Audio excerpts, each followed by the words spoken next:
Top Tennis Training #1 for online tennis.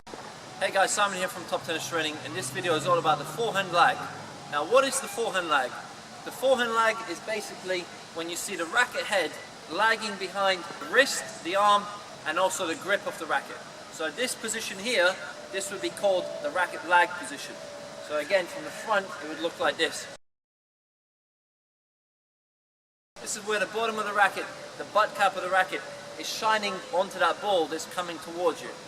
Now should you force the racket lag, the wrist should be relaxed and your arm should be relaxed, and it should happen naturally because of the mechanics of your forehand. So when you see the professional players getting into this position here, they're not forcing that position. It's happening because they're relaxed and they're using the body in the most biomechanically sound way. Now a very easy way to get good racket lag on your forehand is by reaching a good power position on your forehand. So let's take a look at some of the power positions that professionals use.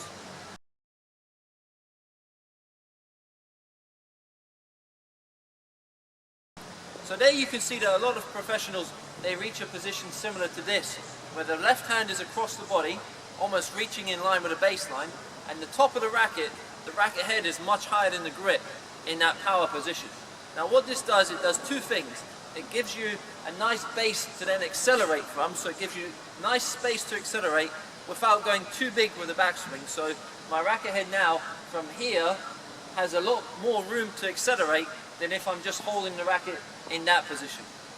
So from the side it would look like this. Racket back position, power position, racket lag, and then coming through. If I'm just waiting with my racket on the same level as the grip, from here I don't have that same acceleration.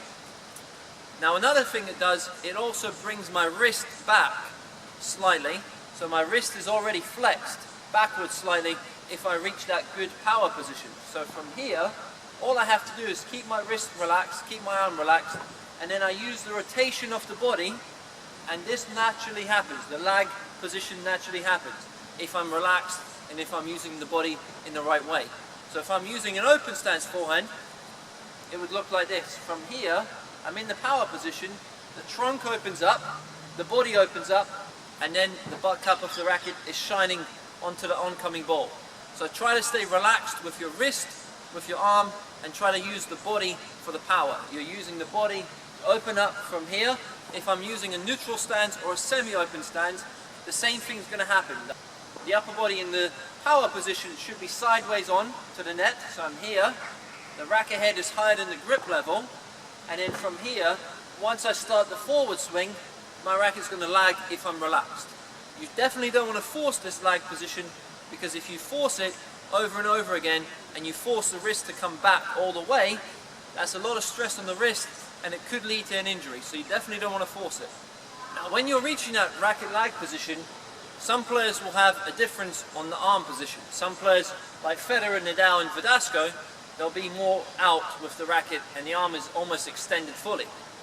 Some players are going to have the elbow bent, but the main thing is that they're all reaching that position there where the racket is lagging behind. Now the racket lag is something that we cover inside our Forehand Blueprint course in much more detail.